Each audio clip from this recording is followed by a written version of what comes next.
सदगुरु कबीर साहब के मूल शिष्य कौन कौन थे, ये हमको जानना है साहब जी, क्योंकि कई बार उनके शिष्य में कमाल कमाली का भी नाम आ जाता है, फिर बाद में धर्मदास साहब का भी जिक्र होता है। तो आखिर में प्रामाणिक रूप से जो उनके समकालीन संत रहे हैं, क्या उन लोगों ने भी कोई जिक्र किया है कि कबीर साहब के ये शिष्य हैं या इनके साथ आस पास अंग संग लगे हुए हैं, ऐसा कुछ आता है साहब जी? कबीर साहब के शिष्यों के बारे में सबसे पहली बार उल्लेख राघव दास ने किया है। ये कौन थे? संत थे कि राजा थे? नहीं नहीं, अच्छा। राघव दास दादू साहब के प्रशिष्ट थे, राजस्थान के शिष्य दादू साहब के शिष्य के शिष्य। जी जी। तो उन्होंने 1660 ईस्वी में भक्तमाल की रचना किया। 1660 ईस्वी बता रहे हैं? हाँ, ईस्वी बता रहा हूँ। 1660 ईस्वी में उन्होंने भक्तमाल की रचना की। तो भक्तमाल की रचना में उन्होंने कुछ शिष्यों के नाम गिनाए हैं। उसमें धर्मदास अभी बराबर याद नहीं आ रहा है, लेकिन सबसे पहले कबीर साहब शिष्यों की गिनती किसी ने की है तो वो राघव दास ने किया है कि जागुल साहब, भगवान साहब, सूरत गोपाल साहब, तत्वजीवा और ज्ञानी जी। अच्छा। और कमाल के बारे में और कमाल के बारे में और पद्मनाभ के बारे में। अच्छा। और कमाली नाम के कोई शिष्य थी कबीर साहब। कमाली तो कहते हैं शेखवती की लड़की थी, लेकिन जो कहानी दंत कथा है कि कमाली मर गई थी और शेखतकी ने कहा आपको मैं महापुरुष तब मानूंगा, सिद्ध पुरुष तब मानूंगा कि जब मेरी बेटी कई महीना पहले मर गई हूँ, दफना दिए गए है, उसको आप जिला सकें तो मैं आपको मान लूँगा। तो वहाँ पर कहानी है, कहानी काल्पनिक है कि कबीर साहब ने कहा कि ऐ शेखतकी की बेटी कब्र से बाहर आ जाओ, तो वो टस से मस नहीं हुई, जैसे तैसे रही। फिर कबीर साहब ने कहा मेरी बेटी कमाली बाहर आओ। अच्छा। तो कहते हैं कब्र फोड़ करके कमाली बाहर निकल आई और कबीर साहब के साथ हो। ये कहानी है। मैं कहानी का ये रूप लेता हूँ, कमाली एक ब्रह्मचारिणी थी, त्यागी तपस्वी साध्वी थी।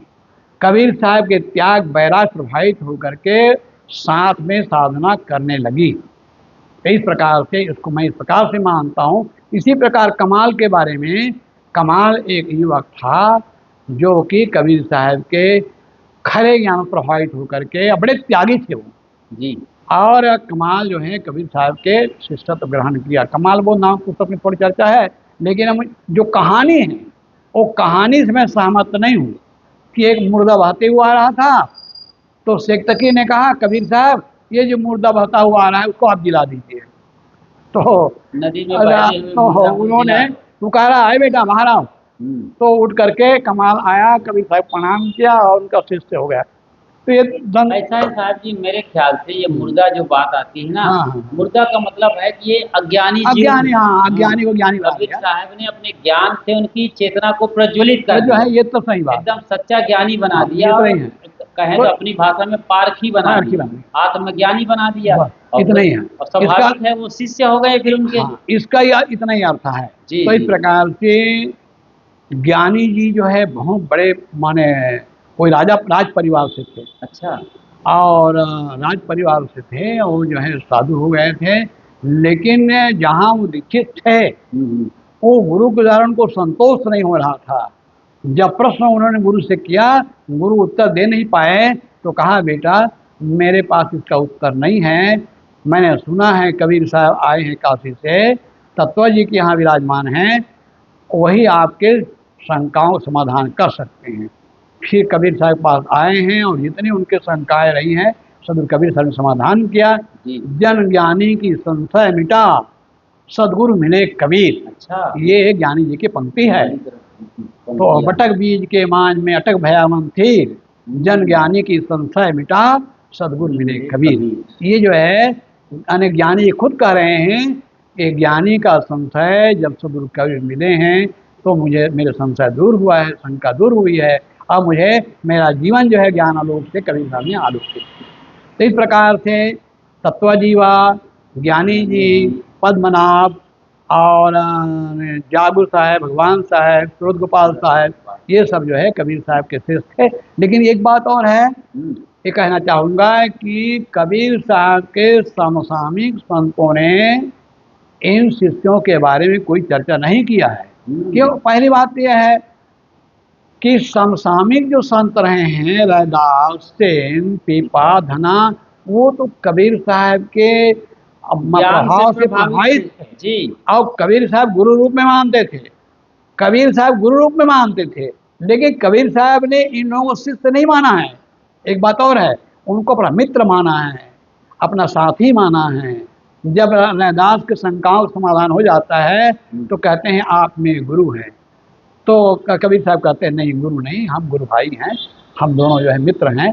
तो इस प्रकार से ये महापुरुष जो है और जीवन चरित्र लिखने वाले थे नहीं कि कबीर साहब का जन्म कहाँ हुआ, माता पिता कौन थे, कुल गोत्र में। लेकिन इतना तो कह दिए, जाके कुल रे गोबद करही मानई शेख शहीद पीरा, जाके बाप ऐसी करी पूत ऐसी सरी, नाव नो खंड प्रसिद्ध कबीरा या तिरलो प्रसिद्ध कबीरा।